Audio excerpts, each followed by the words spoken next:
Assalamualaikum warahmatullahi wabarakatuh. Innal hamdalillah nahmaduhu wa nasta'inuhu wa nastaghfiruh wa na'udzu billahi min shururi anfusina wa min sayyiati a'malina. May yahdihillahu fala mudhillalah wa may yudlilhu fala hadiyalah. Asyhadu an la ilaha illallah wa asyhadu anna Muhammadan abduhu wa rasuluh la nabiyya wa la rasula ba'da.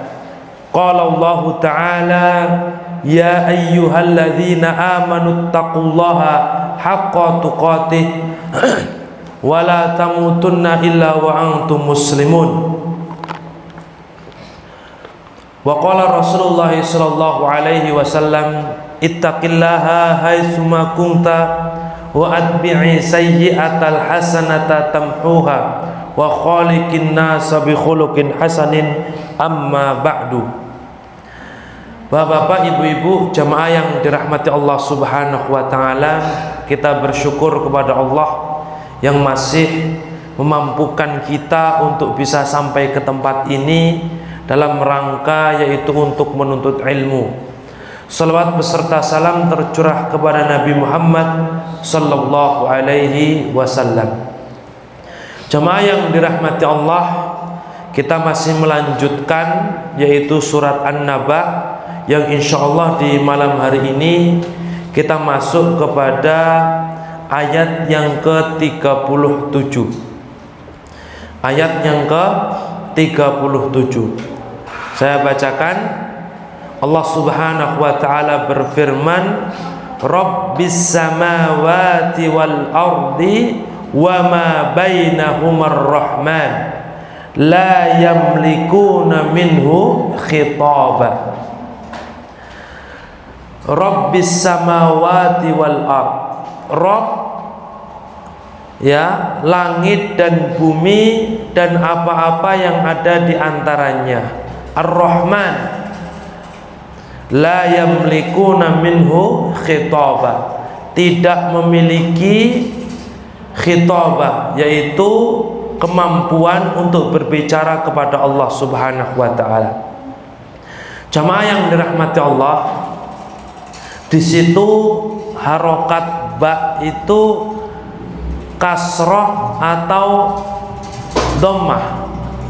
Kasroh Pak ya, kasroh. Rabbis samawati wal ard.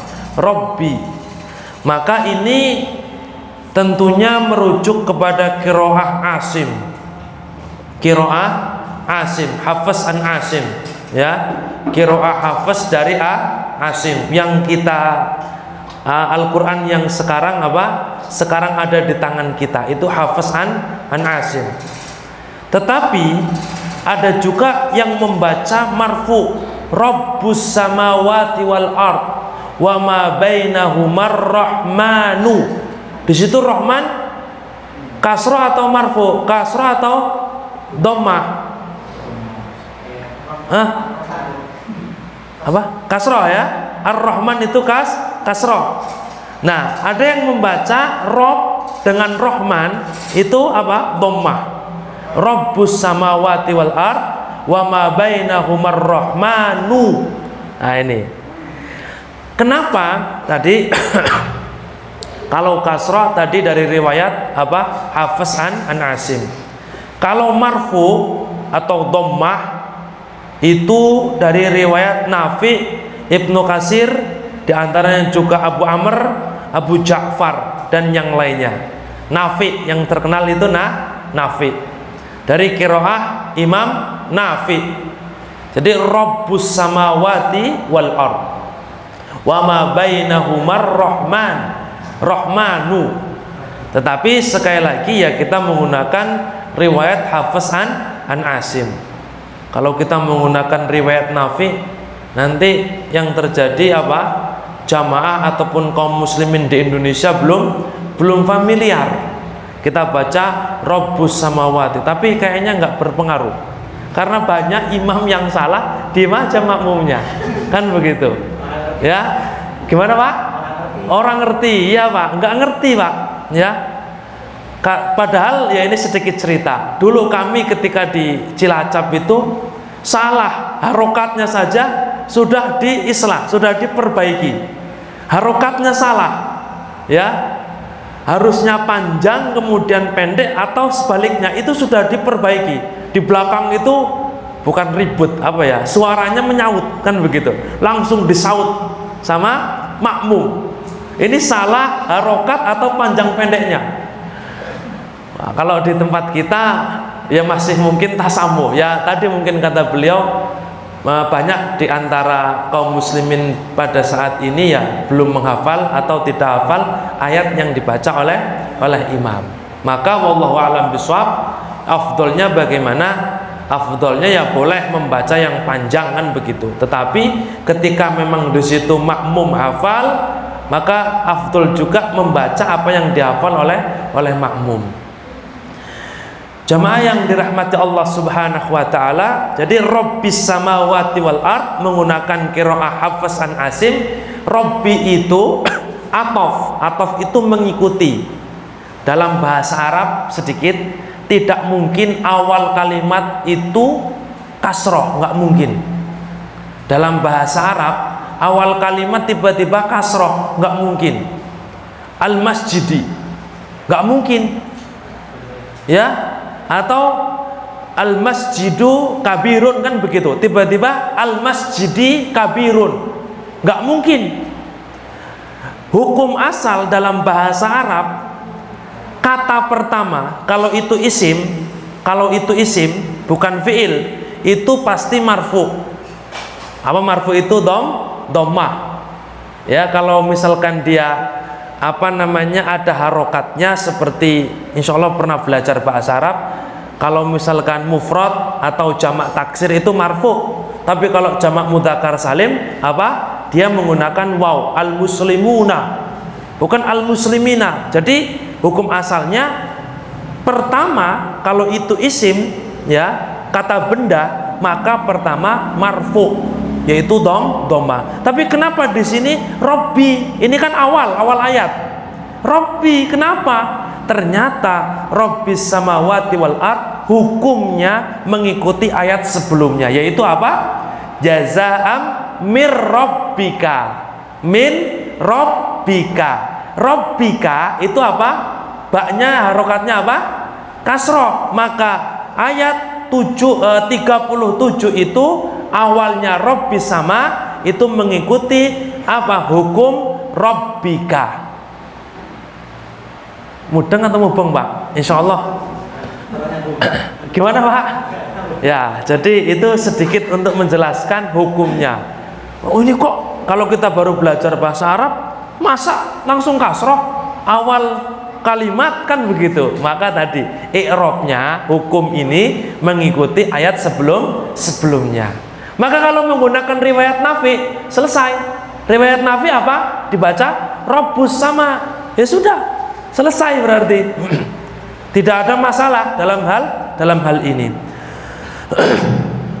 Jamaah yang dirahmati Allah Subhanahu wa taala, kita baca tafsirnya. Rabbis samawati wal ard, Rabb ya, langit dan bumi. Wa ma bainahuma. Ma di situ al-mausulah. Al-mausulah itu yufidul umum. Maka memiliki makna umum. Ma di situ. Ya.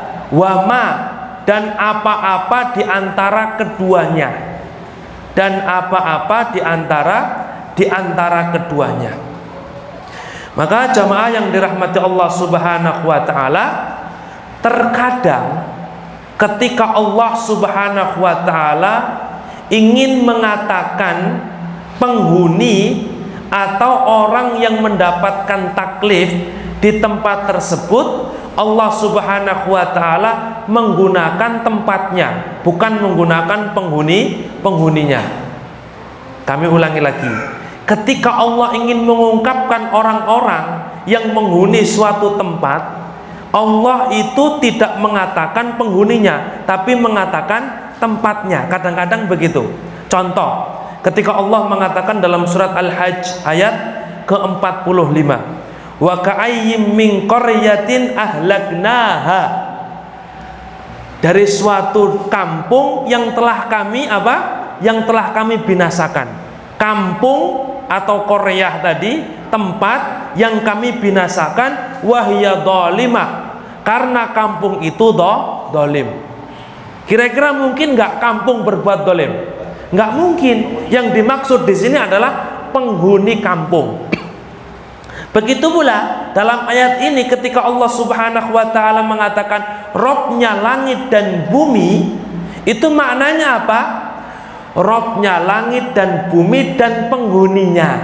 Lalu kemudian Allah Subhanahu wa taala tegaskan wama bainahuma, dan apa-apa yang ada di antara keduanya. Maka Rob di sana maknanya apa? Rob itu adalah al-mudabbir, yang mengatur, al-khaliq, yang menciptakan, dan mengatur. Ini luar biasa.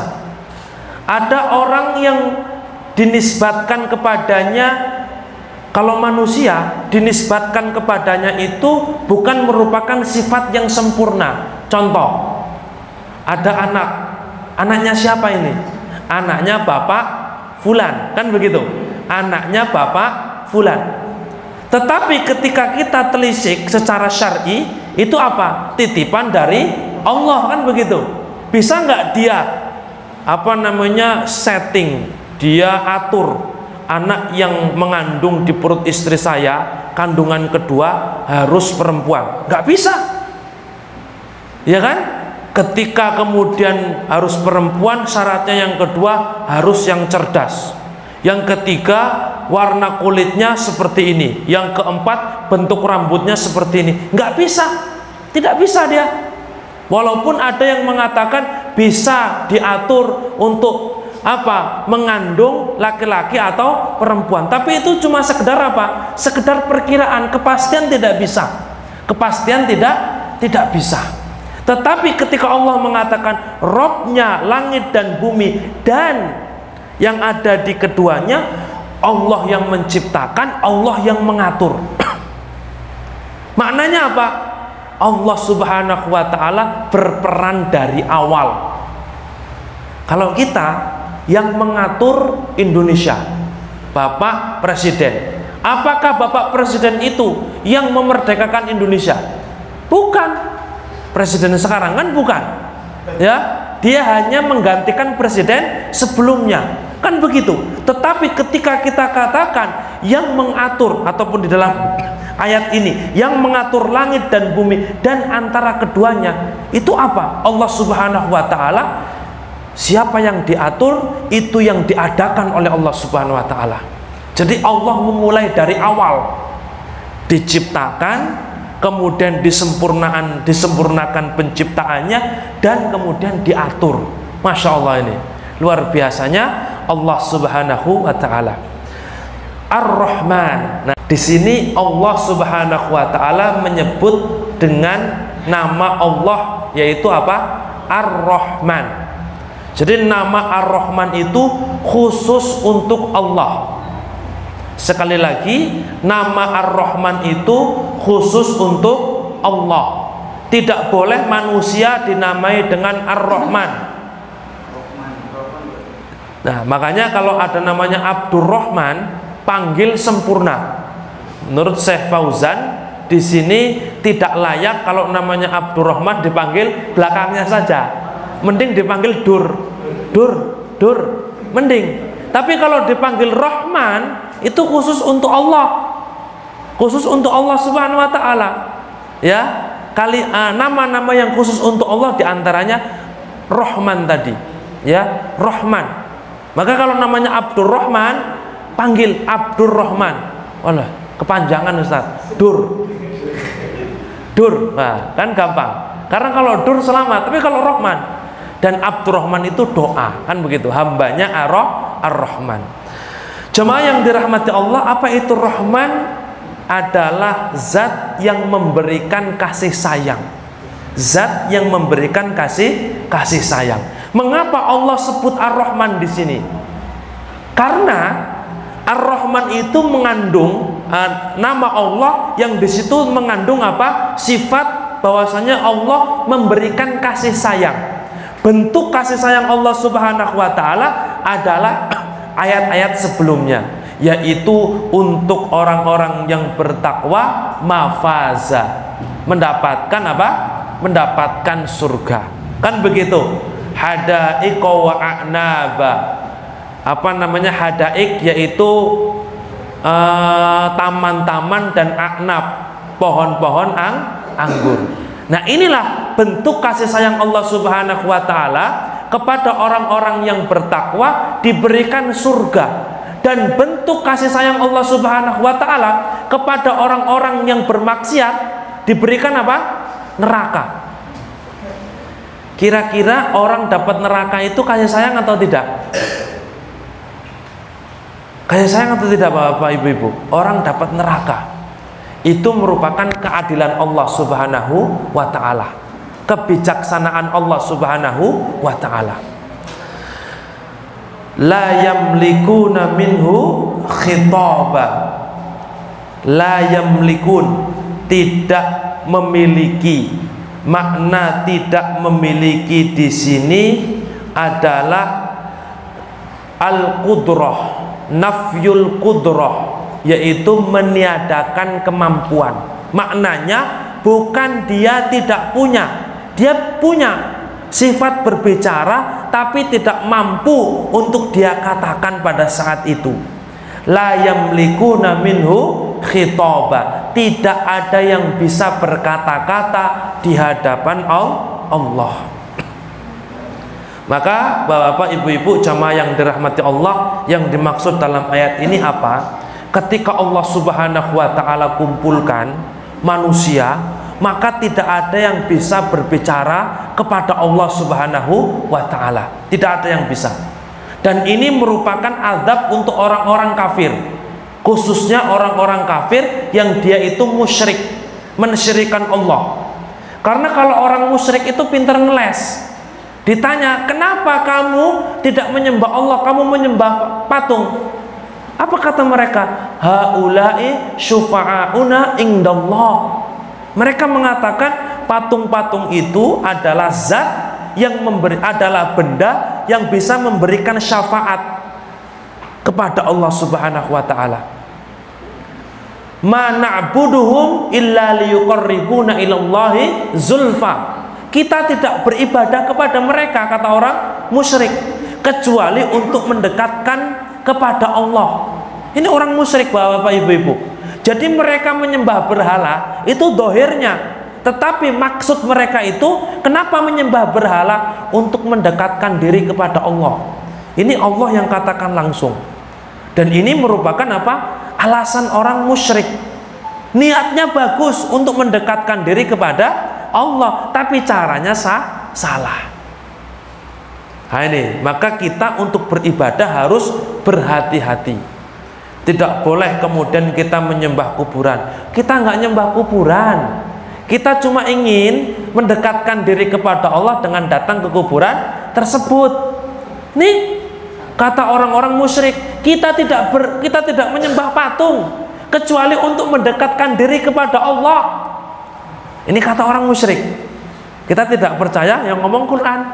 Al-Quran yang berbicara, illa liyuqarribuna ilallahi zulfa, untuk mendekatkan diri kepada Allah. Maka Bapak Ibu-ibu yang dirahmati Allah Subhanahu wa ta'ala, sekali lagi, niat yang bagus belum tentu apa? Itu merupakan perkara yang baik. Harus dengan apa? Dibarengi cara yang benar. Dibarengi dengan cara yang benar. Ini harus.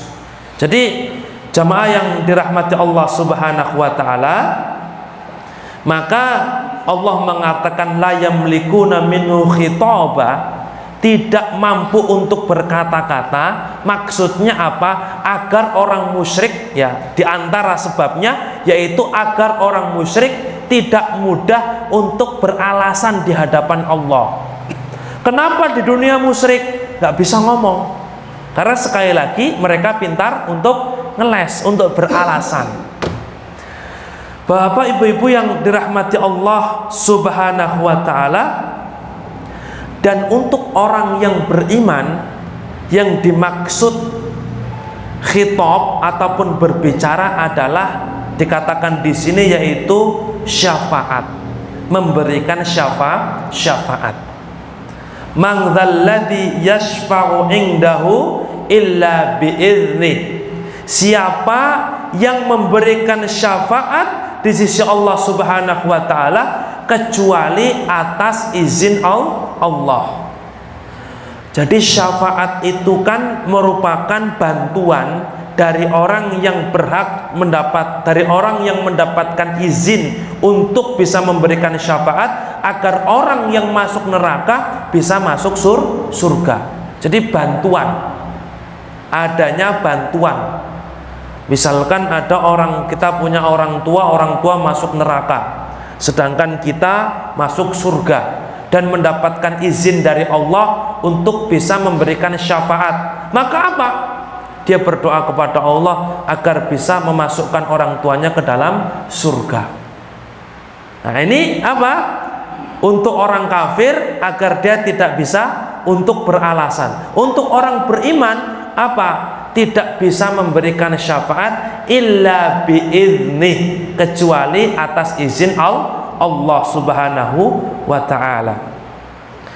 Jamaah yang dirahmati Allah Subhanahu wa ta'ala, ayat yang ke 37. Sekarang kita beranjak ke ayat 38. Yauma. Nah, ini yauma isim Pak Bu ya. Yauma itu isim menggunakan harokat apa ini? Fathah. Kenapa tiba-tiba fathah? Kan begitu. Kenapa tiba-tiba fathah? Karena ini menunjukkan dorof. Dorof itu keterangan waktu. Keterangan waktu itu pasti fathah. Aslinya apa? Aslinya yakumur ruhu wal malaikatu apa? Sofan yauma idzin. Aslinya begitu. Yaumanya diakhirkan. Tetapi kenapa diawalkan? Karena ini menunjukkan apa? Allah Subhanahu wa ta'ala sedang berbicara tentang hari kiamat. Jadi hari kiamat, tema hari kiamat yang diangkat. Maka kemudian yauma, hari itu apa? Didahulukan. Yauma. Jadi kalau dhorof berkaitan dengan keterangan waktu atau tempat menggunakan fathah. Contoh, misalkan saya pergi ke pasar di hari Kamis. Dhahabtu ila suq yaumal khamis. Yaumal khamis, ya. Atau misalkan sholat itu zuhron, aku sholat di waktu duhur. Nah, zuhron. Jadi di sini apa? Fathah. Yauma yakumur ruhu wal malaikah. Di hari ketika bangun ataupun berdiri. Yakumu, berdiri. Nah, ini penting. Berdiri itu maknanya bukan duduk. Apa bedanya? Kenapa Allah tidak mengatakan duduk?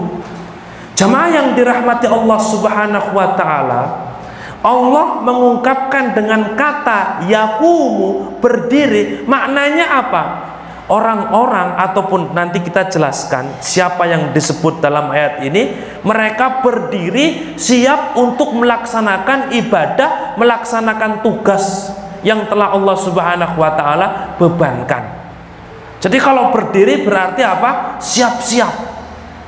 Berdiri itu siap-siap. Dan berdiri berbeda dengan duduk.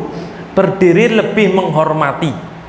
Kan begitu. Makanya di sini Rasulullah SAW itu melarang ketika datang seseorang kita berdiri. Ketika kita datang ada orang berdiri kita senang, apa kata Rasul? Falyatabawa maq'adahu minan nar. Siap-siap tempat duduknya di neraka. Yang berdiri yang seperti apa di sini? Berdiri untuk ta'zim, mengagungkan. Tetapi kalau berdiri untuk menghormati boleh. Contoh, ada salah seorang ulama ya kiai datang, kita berdiri untuk menyalami, kita berdiri untuk mengucapkan salam, ya, salaman atau mengucapkan salam, maka ini menurut Syekh bin Baz diperbolehkan. Yang nggak boleh bagaimana? Orang datang kita berdiri, lalu dia lewat begitu saja, kita berdiri. Nah, itu yang tidak boleh. Bisa dibedakan Pak Bu ya? Bedanya ya, pertama, kalau itu yang sering kita lakukan yaitu apa? Untuk menghormati, bukan untuk mengagungkan. Orang datang kita berdiri salaman. Ada orang yang memiliki wibawa, kakek-kakek ataupun sudah tua datang, kita duduk aja, nggak sopan ini, ya kan begitu. Apalagi beliau sudah tidak bisa duduk, sulit duduknya, kita duduk begini, maka afdolnya berdiri untuk menyalami dan mengucapkan salam. Ini menghormati, sekali lagi itu diperbolehkan. Yang tidak boleh mengagungkan tadi. Datang kita berdiri, ya sudah berdiri saja, dia lewat begitu. Nah, ini yang tidak diperbolehkan. Kalau dia senang, maka apa? Kata Rasulullah SAW, siap-siap tempat duduknya di neraka. Nah, ini untuk Allah Subhanahu wa Ta'ala. Ar-ruh wal malaika, ruh dan para malaikat berdiri untuk mengagungkan Allah Subhanahu wa Ta'ala, siap-siap melaksanakan tugas. Jemaah yang dirahmati Allah Subhanahu wa Ta'ala, maka di sini kita baca apa yang disebut ruh di sana. Yauma yakumur ruh. Apa itu ruh? Ulama berbeda pendapat. Ikhtalafal mufassirun, para ahli tafsir berbeda pendapat fil murad birruh, terhadap makna terkait dengan ruh. Mahua, apa yang dimaksud? Maka yang pertama yang diriwayatkan oleh Al-Aufi, beliau menjelaskan dari Ibnu Abbas, annahum arwahu bani Adam. Pendapat yang pertama yang dimaksud ruh adalah mereka adalah ruhnya manusia, ruhnya para arwah manusia, ruh-ruhnya manusia. Ini pendapat yang pertama.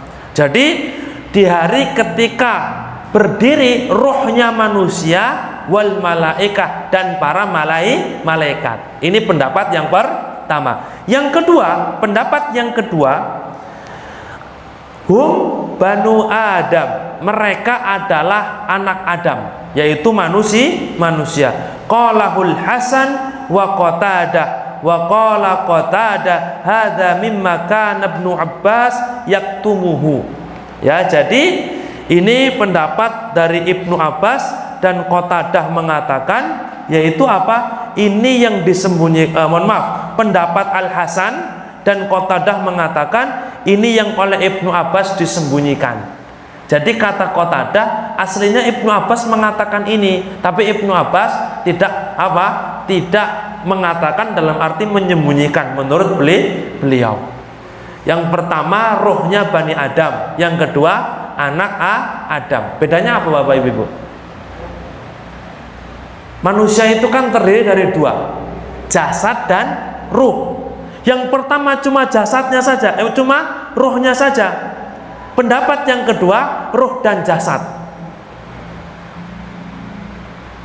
Kayaknya bingung nih, saya ulangi lagi.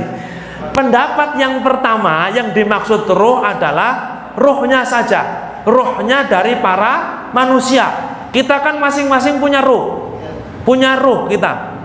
Nah, ruh kita nanti yang akan yakumur ruh wal malaika. Pendapat yang kedua bukan ruh saja, tapi manusia. Maknanya kalau manusia terkumpul bergabung antara ruh dan jasad.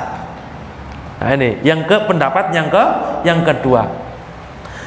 Jemaah yang dirahmati Allah, as-salis, pendapat yang ketiga, annahum khalqun min khalqillah. Mereka itu ciptaan dari ciptaan Allah Subhanahu wa Ta'ala, ala suwari bani Adam, yang menyerupai manusia. Jadi mereka makhluk Allah, tetapi bukan manusia, namun bentuknya sama dengan manusia. Allahu a'lam. Kalau kita mikir jauh ya sulit untuk kita bisa dapatkan. Yang mirip sama manusia apa Bapak Ibu? Nah, kera kan begitu. Tapi tidak mungkin di sini kemudian dikatakan kera. Wallahu a'lam bishawab bagaimana. Bahkan malaikat Jibril pun pernah oleh Allah Subhanahu wa taala diizinkan untuk menyerupai manusia, kan begitu. Ketika malaikat Jibril datang untuk mengajari sahabat tentang Islam, iman, ihsan, dan tanda-tanda hari kiamat. Ini apa? Malaikat Jibril, tapi menjelma sebagai seorang lelaki. Jadi sekali lagi wallahu a'lam bishawab, tetapi pendapat yang ketiga dikatakan adalah apa? Ciptaan dari ciptaan-ciptaan Allah yang dia itu apa? Rupanya seperti manusia. Walaisu bimalaikatin wala bibasharin, bukan malaikat dan bukan manusia, kata beliau. Wahum ya'kuluna wa yashrabun, tapi mereka juga makan dan minum, ya. Mereka makan dan minum. Qala Ibnu Abbas, ini dikatakan oleh Ibnu Abbas, Mujahid, Abu Saleh, dan A'mash, Al-A'mash. Jadi pendapat yang ketiga seperti manusia tapi bukan malaikat dan bukan manusia, namun mereka juga makan dan minum. Ruh, makna ruh, ya, ikhtalafal ulama. Yang keempat, wahwa Jibril, ini merupakan Jibril. Qala Sya'bi, dikatakan oleh Al-Imam Asy-Sya'bi. Yang kelima, annahul Quran, dia adalah Al-Quran. Berarti kalau Al-Quran berarti siapa? Allah. Al-Quran itu siapa? Boleh nggak kita mengatakan Al-Quran makhluk? Pak, Bu, boleh nggak kita mengatakan Al-Quran makhluk? Tidak boleh. Berarti Al-Quran itu siapa? Sifat Allah. Allah. Maknanya kita boleh bersumpah dengan Al-Quran. Demi Al-Quran. Boleh. Karena Al-Quran itu sifat Allah. Bukan makhluk. Konsekuensi kalau bukan makhluk berarti pencipta, kan begitu. Kalau bukan makhluk pencipta. Nah, di sini dikatakan Quran berarti Allah Subhanahu wa taala. Yang keenam, annahu malakun minal malaikah biqadri jami'il makhluqat. Yaitu apa? Dia itu merupakan malaikat dari malaikat-malaikat Allah Subhanahu wa taala. Wallahu a'lam bishawab. Intinya ruh di sini ulama berbeda pendapat. Jadi di ayat yang ke-38, di hari itu ruh dan para malaikat berdiri sofan, bersof-sof, la yatakallamuna, mereka tidak bisa berbicara.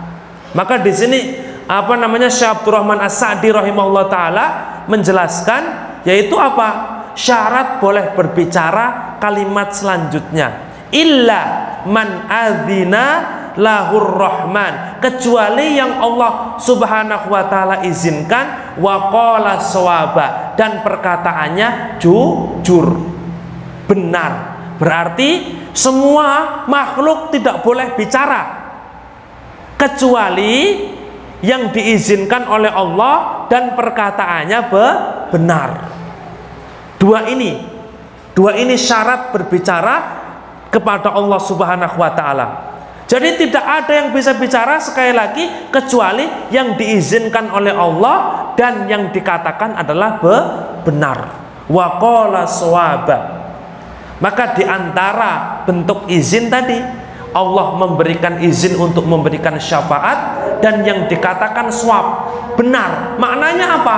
Dia memberikan syafaat kepada orang yang benar, tidak salah.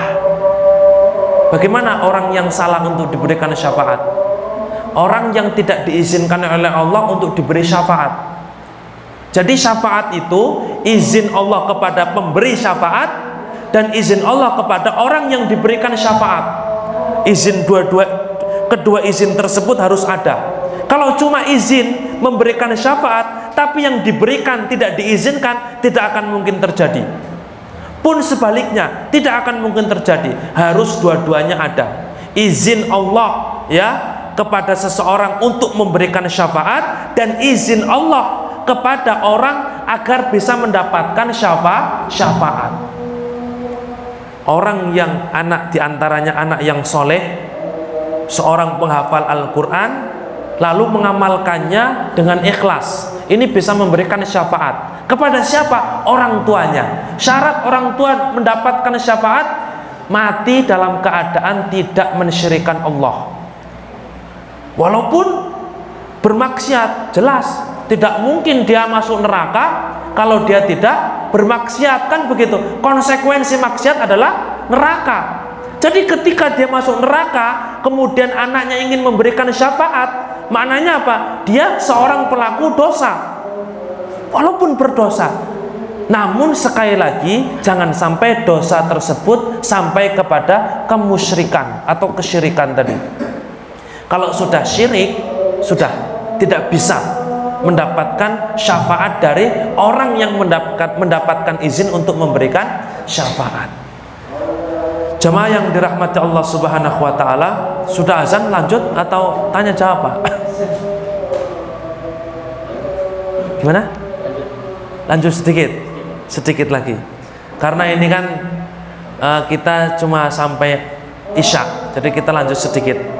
Bapak ibu-ibu yang dirahmati Allah Subhanahu wa taala, dzalikal yaumul haqq, itu hari yang hak. Hak itu apa di sini? Hari yang pasti. Kain itu apa? Kain itu pasti terjadi. Hak itu sesuatu yang pasti terjadi. Dzalika yaumul haqq, itu hari yang pasti akan datang. Faman sya'at takhadha ila rabbihi ma'aba. Lalu kemudian Allah Subhanahu wa taala mengatakan, inna anzarnakum adzaban qariba. Sesungguhnya telah kami berikan peringatan. Al-ingzar, memberikan peringatan. Namanya memberikan peringatan untuk apa, Bapak Ibu-ibu? Sudah saya ingatkan. Apa makna memberikan peringatan? Yaitu memberikan kabar, jangan sampai dia masuk kepada hal-hal yang buruk, kan begitu. Itu memberikan peringatan. Kalau mendapatkan yang baik, itu diperingatkan nggak? Dia sekarang mendapatkan kenikmatan, kata-katanya bagaimana? Sudah saya peringatkan. Kira-kira cocok tidak? Tidak. Maka al-ingdar, memberikan peringatan itu karena setelahnya dia mendapatkan keburukan. Jadi jamaah yang dirahmati Allah, Allah sudah memberikan peringatan kepada orang-orang musyrik yang mereka itu tidak percaya kepada hari kiamat. Adzaban qariba, azab yang dekat, yaitu azab di hari kiamat. Yang durul mar'u ma qaddamat yada, di mana orang itu melihat apa yang telah dia kerjakan. Di sini ulama menjelaskan, yang duru melihat dengan mata atau merasakan. Melihat dengan mata atau merasakan. Ya, dia tidak melihat tapi merasakan, masuk kepada yang duru di sini. Di mana orang itu melihat balasan apa yang telah dia lakukan. Lalu wa yaqulul kafir, orang-orang kafir mengatakan, ya laitani kuntu turaba. Seandainya, laita itu sesuatu yang tidak akan mungkin terjadi, berandai-andai yang tidak akan mungkin terjadi. Ya laitani kuntu turaba, seandainya dulu aku diciptakan menjadi tanah, bukan manusia. Di dunia kamu pengen jadi apa? Pengen jadi manusia, jadi orang kaya, sukses, sejahtera. Nah, ketika di akhirat, kamu mau jadi apa? Tanah sajalah. Nah, kenapa? Karena saking ngerinya azab tersebut.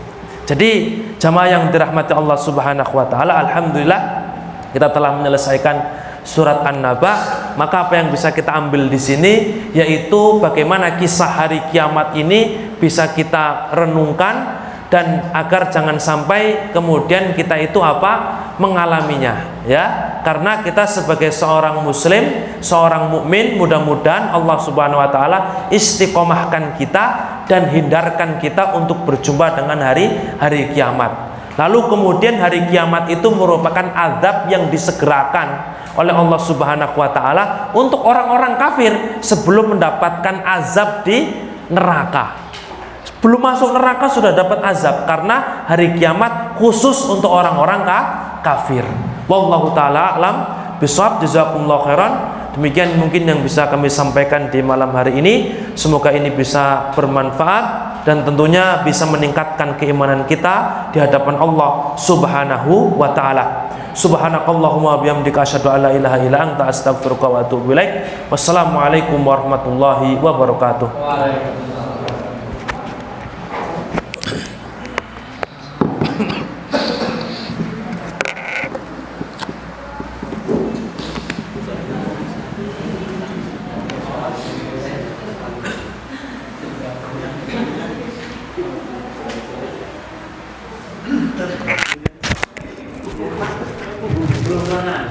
Alhamdulillah telah selesai kajian kita pada malam hari ini membahas tentang tafsir juz 30